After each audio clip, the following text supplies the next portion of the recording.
Estamos gravando. Então é o seguinte, essa atividade que nós vamos fazer na aula de hoje, ela vai valer uma notinha. Eu poderia simplesmente ter deixado lá como uma atividade para fazer, como se fosse uma aula gravada, mas eu fiz questão de estar aqui com vocês, pelo menos nestes primeiros momentos, para vocês começarem a atividade e caso tenha alguma dúvida, já me perguntam aqui. Eu poderia ficar lá no Google Classroom, vocês me perguntariam por lá, mas aqui eu acho que esse bate-papo, essa fala ao vivo aqui, eu acho que ajuda, acho que é melhor. Então eu preferi fazer dessa forma, tá bom? Caso você não tenha pego ainda o arquivo com as atividades, você vai entrar lá no eClass e você vai baixar o arquivo que eu deixei lá, tá? Eu deixei o arquivo com as questões que você precisa responder. E detalhe, você deve ter notado também que para encerrar a aula de hoje, você precisa enviar um arquivo. E é exatamente esse arquivo aqui que você vai enviar, o arquivo com essas questões. Aí, meus queridos, eu vou deixar para vocês opcional. Você pode fazer a resposta no computador, né? E mandar o arquivo. Me ajuda até na correção para dar uma olhada ali. Ou, se você preferir, você pode fazer no seu caderno mesmo, ou numa folha de sulfite, e aí colar no caderno, tirar a foto e me mandar, certo? Então, eu selecionei aí, são 4 textos, é uma atividade de um livro, de um outro livro que eu tenho, eu gosto de estar sempre buscando materiais fora aí, estou com o livro aqui em mãos, esse livro eu tenho ele digitalizado também, e eu disponibilizei para vocês, então, a página 310 e a página 311, e é uma síntese de tudo aquilo que nós vimos aí deixa eu ver, tem mais gente chegando aqui. Uma síntese de tudo aquilo que nós vimos na última aula, nas últimas aulas. Mas eu me lembro que na aula anterior ficou faltando eu complementar a explicação. Né? Então, antes de abrir para vocês, até por isso também isso aqui é importante, antes de abrir para vocês fazerem as atividades, eu vou fechar minha câmera, vou fechar o microfone, vou deixar vocês fazerem, mas antes eu preciso concluir a explicação com o último filósofo que faltou na aula passada. Então, deixa eu pegar aqui, eu preciso falar sobre o Rousseau, né? O Jean-Jacques Rousseau. E aí sim, eu vou deixar vocês fazendo essa atividade. Detalhe, essa atividade que vocês vão fazer, nós vamos começar aqui, você vai começar aqui. Tem 2 questões na página 310 e mais 11 questões na página 311, beleza? Entre elas, inclusive, a questão 10 pede para você fazer uma dissertação com o tema "Em política, os fins justificam o meio". Então, você vai escrever um pequeno texto aí sobre esses tópicos. Deixa eu admitir o pessoal que está chegando. Então, vocês têm até a próxima quarta-feira. Professor, onde que está esse? No eClass. No eClass tem um arquivinho na aula de hoje, você entra lá, aí tem um arquivinho que você baixa. Tem um arquivinho. Eu acho que está lá, deixa eu ver se eu coloquei. Deixa eu confirmar, né? Eu não achei esse arquivo. Não, senhor. Não, Eu também não. Tá, então peraí que eu vou... Será que eu vou conferir aqui? Será que eu... Mas vocês acharam a aula, mas não tem arquivo nenhum anexado, é isso? Isso, nem no Classroom. Então é o professor Cabeça de Bagre, no mínimo, esqueceu de anexar o arquivo que era para ter anexado. Aí agora eu não estou conseguindo... tá. Não estava conseguindo acessar aqui, ó. Peraí. Só um segundinho que eu já vou ajustar isso aqui. Cadê? Aqui, segundo ano. Editar. Realmente não coloquei o arquivo, mas calma que eu já soluciono este problema.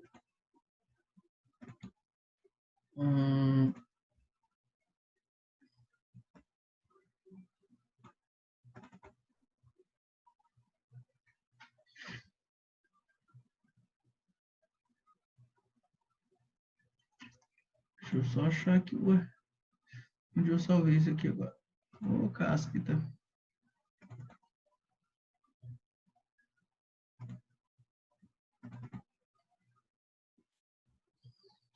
Que coisa.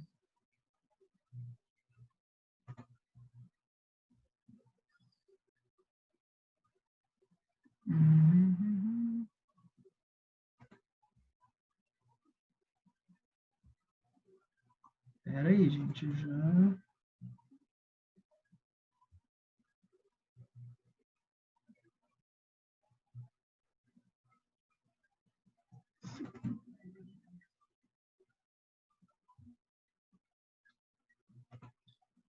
Deixa eu salvar de novo. Aí que eu já salvo de novo, é rapidinho. Mais rápido do que ficar procurando.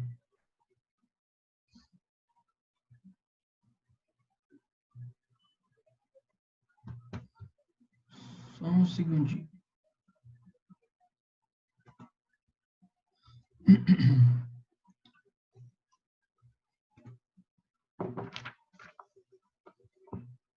Legal. Aí o arquivo não quer abrir. Já ouviu falar da lei de Murphy? O arquivo abre todas as vezes que eu mexo nele. E agora não quer abrir. Abriu. Muito bem. Deixa eu ver aqui. Ups.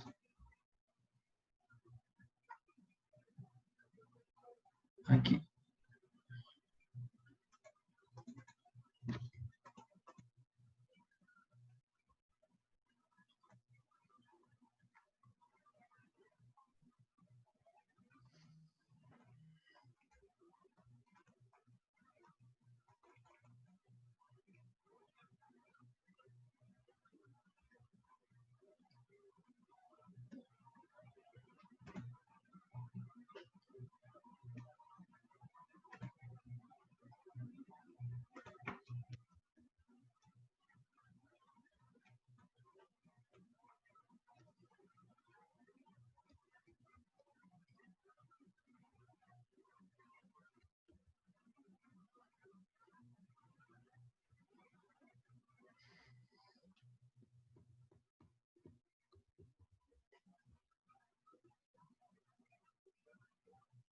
Ah, achei.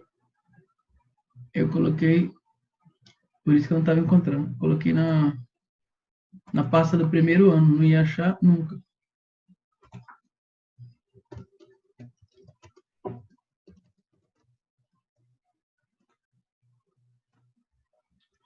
Aqui então.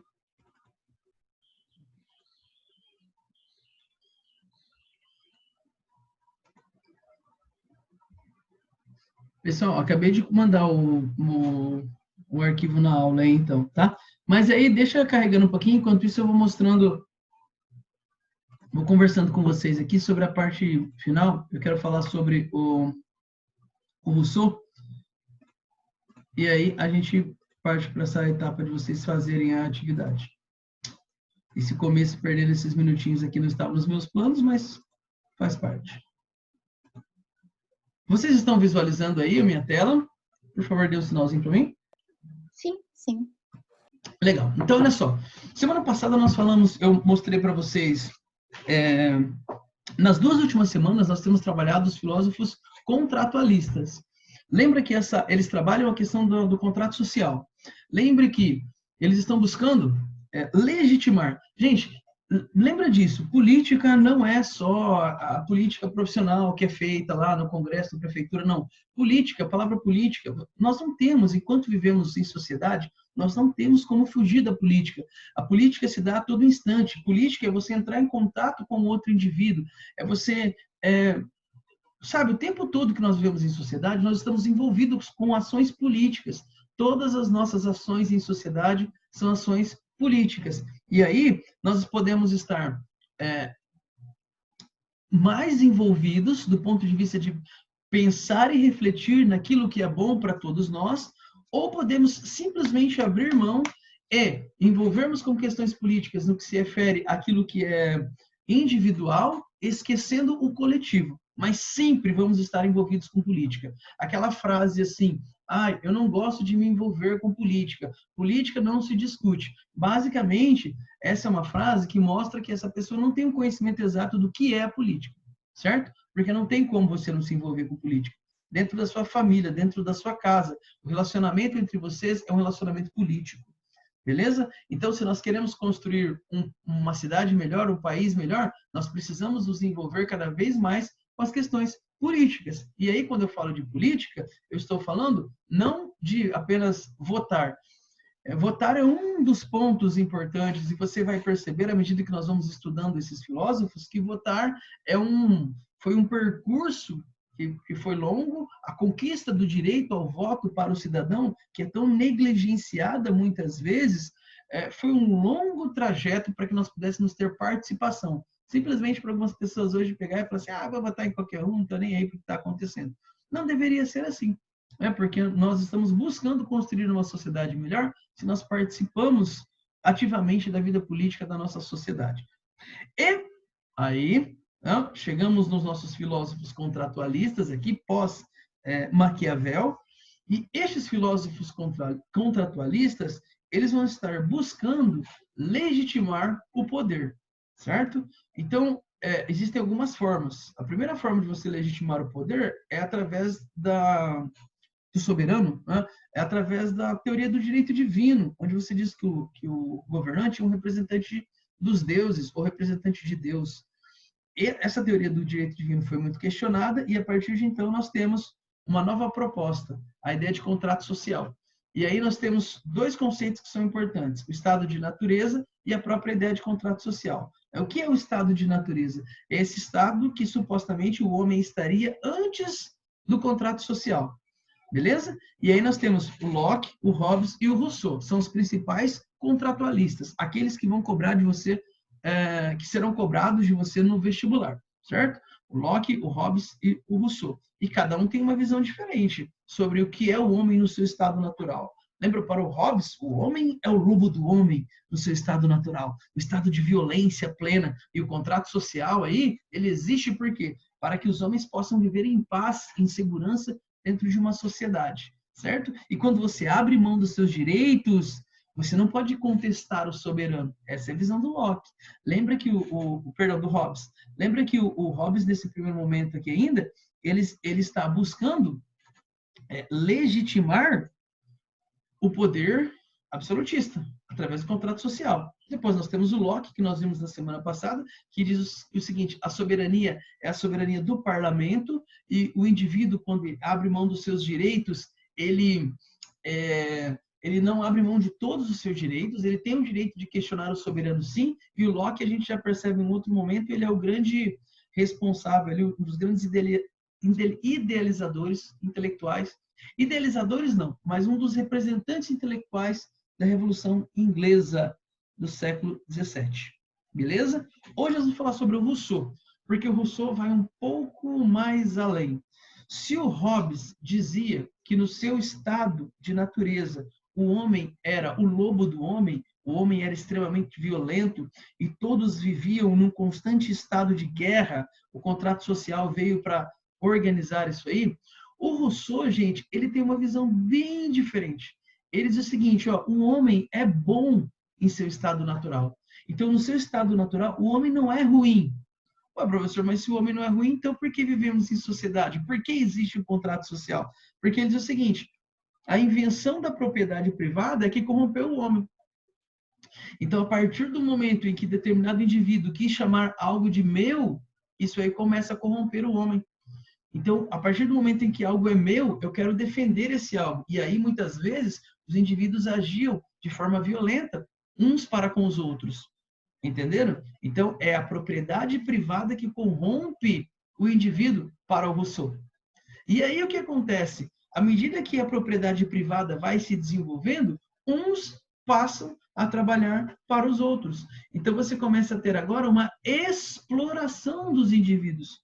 Os indivíduos começam a ser explorados. E mais, os proprietários, aqueles que são detentores das propriedades privadas, estabelecem magistrados, estabelecem leis para legitimar essa sua propriedade privada. Então, o Rousseau, ele diz o seguinte, o pacto social, de certa forma, ele é falso. Por quê? Porque ele coloca todas as pessoas sobre... Aqui ficou errado. Deixa eu corrigir já. Aqui não é sobre grilhões, é sob. É sob aí embaixo. Sob grilhões. Coloca todas as pessoas sob grilhões. Ou seja, essas pessoas, elas estão presas, mesmo os proprietários. Como assim, professor? O proprietário, ele também está preocupado. O rico, ele também está preocupado. Está preocupado com a violência que a desigualdade social provoca. Ele está preocupado porque ele pode perder o seu dinheiro a qualquer momento. Ele está preocupado, então existem preocupações. Então, nesse sentido, o pacto social, ele pode ser falso. E quando o pacto social, deixa eu admitir, tem mais gente chegando na aula. E quando o pacto social ele vai ser legítimo? Quando ele se originar do consentimento necessariamente unânime. Então, quando existe um consentimento da população, quando existe uma preocupação em buscar o bem de todos, aí sim você tem um pacto social que é legítimo. Caso contrário, o pacto social ele vai estar sendo utilizado apenas para atender os interesses daqueles que possuem a propriedade privada. Você está percebendo aqui?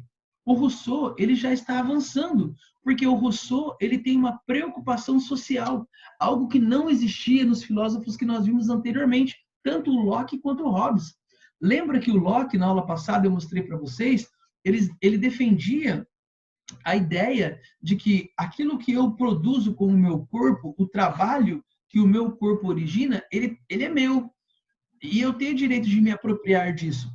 Certo, mas isso aí provoca desigualdade social. O Locke fala, não tem problema, não tem o que fazer, desigualdade social. O Rousseau, ele já tem uma preocupação com essa desigualdade social. Ele diz o seguinte, olha, como é que começou lá atrás essa construção de propriedade privada?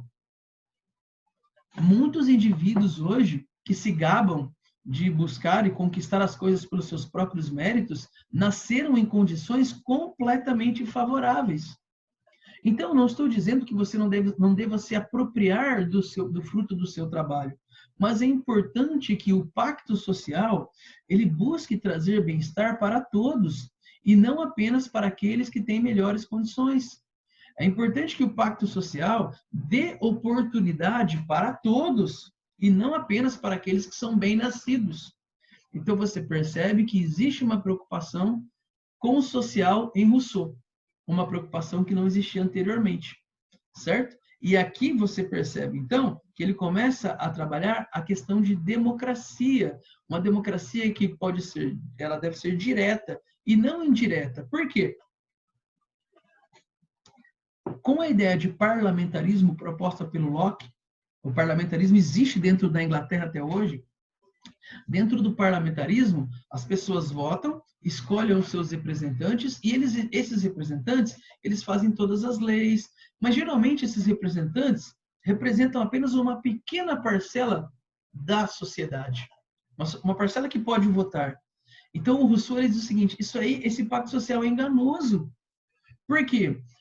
O contrato social só vai ser legítimo quando todas as pessoas puderem ser representadas. Então, todos os indivíduos, independente da classe social, têm direito a voto. E ele tem o direito de escolher os seus representantes, porque esse representante vai criar leis que vai atender a esta parcela da comunidade. Gente, vocês estão percebendo que essa busca por participação política foi conquistada a duras penas, um grande esforço para que todos pudessem ter o direito de escolher os seus representantes. Para a gente fazer o que hoje? Qualquer um serve. Não, não pode ser assim. A gente precisa discutir mais. A gente precisa construir opções. Não tem opção? Precisamos construir opções. É claro que não é simples, né? Principalmente quando a gente fala de política, da política envolvendo as questões do município, não só a participação de ser o representante. Muita gente não quer se envolver porque pensa, tem muita coisa, beleza, tem muita coisa envolvida, eu não quero estar lá no meio, beleza. Mas quanto mais nós participamos, cobrando os vereadores que estão próximos de nós, cobrando o prefeito, vendo como tem sido o trabalho dessas pessoas, quanto mais nós participarmos, mais difícil vai ser fazer coisa errada. Então, o que falta é isso. É analisar na hora de votar, é tentar buscar alguém que atenda não os interesses individuais, mas o interesse coletivo. E aqui eu quero mostrar esse slide para vocês. Olha só, a diferença entre vontade geral e vontade de todos. Esse é um dos problemas da nossa sociedade. Qual que é a diferença de pessoa privada e pessoa pública? Vamos lá. Então, olha só. Qual que é a diferença entre vontade geral e vontade de todos? A pessoa privada. Pessoa privada é a área ali onde está envolvido os interesses pessoais de cada indivíduo. Então, eu tenho os meus próprios interesses pessoais. Nem sempre o meu interesse pessoal, ele está alinhado com o interesse da população. Digamos que eu acabei de comer um chocolate, certo? Na rua. E aí, eu tenho uma lixeira. Eu acabei de passar por uma lixeira, 50 metros para trás. Eu estou atrasado. Estou indo para um compromisso importante. Estou com pressa. Qual é o meu interesse particular, o meu interesse privado? Me livrar daquele... Eu preciso me livrar daquele chocolate, daquele papelzinho de chocolate. Eu preciso me livrar. Eu posso simplesmente descartá-lo no chão e resolver o meu problema. Ah, professor, você pode carregar consigo. Tá, vou carregar comigo, mas não resolvi o problema. Veja que no exemplo aqui, eu só quero resolver o problema. Opção 1, eu posso jogá-lo no chão. Resolvi o meu problema. Eu não estou mais com esse papelzinho de chocolate. Resolvi o meu problema. Pronto, ponto final. Ou eu posso voltar 50 metros, descartá-lo na lixeira. Ou eu posso guardá-lo no bolso e descartar em um outro momento. Carrego o problema comigo e vou resolver depois. Perceba, o meu interesse pessoal, se eu descartar esse negócio na rua, eu resolvi o problema do ponto de vista privado, mas eu causei um problema do ponto de vista público, porque para a população de forma geral, esse meu interesse, ele vai de encontro ao interesse público. Então, o que é a vontade geral e o que é a vontade de todos? A vontade geral, gente, deixa eu ver se eu coloquei outro slide aqui, acho que não. Não. A vontade geral é uma somatória de todas as vontades privadas. Então, quando eu pego assim, ó, a minha vontade privada, a sua, a do outro, e se nós pegássemos esse exemplo de jogar o papelzinho na rua, seria assim, vontade geral. Todo mundo pode jogar o papelzinho na rua. Isso é a vontade geral. Juntamos a vontade privada de todo mundo. Pessoa privada, pessoa privada. Agora, o que é a vontade de todos? Aí, meu querido, é a junção dos interesses da coletividade. Certo? Será que quando eu jogo o papelzinho na rua, será que quando todo mundo joga o papelzinho na rua, eu estou fazendo bem para a coletividade? Acredito que não. Então, se eu pego e abro mão do meu interesse pessoal e volto 50 metros, eu vou me atrasar um pouco, mas eu vou fazer com que a vida das pessoas, a vontade da coletividade seja atendida. Beleza? Então, essa é diferente. Eu acho que na hora da minha fala aqui eu cometi uma pequena inversão. Estou tentando lembrar o que eu falei aqui, eu acho que eu cometi uma pequena inversão. Então, olha só. A vontade de todos é quando eu tenho a reunião de todos os interesses pessoais. E a vontade geral é quando eu tenho aí o interesse da coletividade, os interesses públicos. Beleza? Conseguiram compreender aí essa ideia básica do Rousseau? É aqui, gente, que surge também o conceito, em Rousseau, que surge o conceito de pessoa pública. O que é pessoa pública? É aquela pessoa que deve defender, é o cidadão, é o súdito, que deve defender os interesses da coletividade. Então, o prefeito é uma pessoa pública. Então, ele tem que defender os interesses privados? Não. Ele deve defender os interesses da coletividade. Beleza? Tranquilo?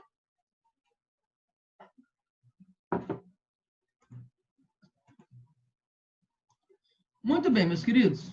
Agora é o seguinte. Eu vou fechar a minha câmera, vou fechar o meu áudio e vou ficar aqui à disposição de vocês. Caso você tenha alguma dúvida, me questione, tá bom? Pergunte. Deixa eu só dar uma dica para vocês nos textos. Não se assuste quando você lê o texto do Nicolau Maquiavel. Por quê? Aqui ele aparece não o príncipe é bem conhecido, a gente já conversou sobre ele. No Príncipe, o Maquiavel ele desenvolve aquela ideia de que os fins, ficou conhecido, ele não fala isso, mas a sua obra, O Príncipe, resume aquela ideia de que os fins justificam os meios. Certo? Mas ali ele tem um propósito bem claro. contribuir para a unificação da Península Itálica, que naquela época do Maquiavel estava fragmentada. Nessa outra obra que você vai ler aqui, Comentário sobre a Primeira Década de Tito Livio, você vai perceber que o Maquiavel defende um governo republicano, completamente diferente da proposta que ele faz no Príncipe. Então, você vai trabalhar em cima dessa questão aí, beleza? Gente, qualquer dúvida, então, vou fechar agora, comecem a fazer, de repente, dá uma passada geral, veja se você fica com dúvidas, faça esses questionamentos, que eu vou estar aqui, então, para responder para vocês, tá bom? Eu acho que eu vou interromper a gravação, vou pausar a gravação, caso tenha alguma dúvida e eu faça algum comentário, aí eu coloco para gravar de novo. Pessoal, seguinte, eu vou encerrar a aula, então. Caso vocês tenham alguma dúvida, podem perguntar, tá? Não me incomoda se for pelo WhatsApp também não, se você tiver alguma dificuldade, me pergunta, e aí eu tento te ajudar. E vocês têm até quarta-feira para entregar, para postar esse material no eClass, tá? Vocês vão postar, vocês vão perceber que tem a interação com a aula, então vocês têm até quarta-feira para me devolver lá pelo eClass mesmo, beleza? Abração para vocês, gente. Tchau, professor. Tchau, tchau.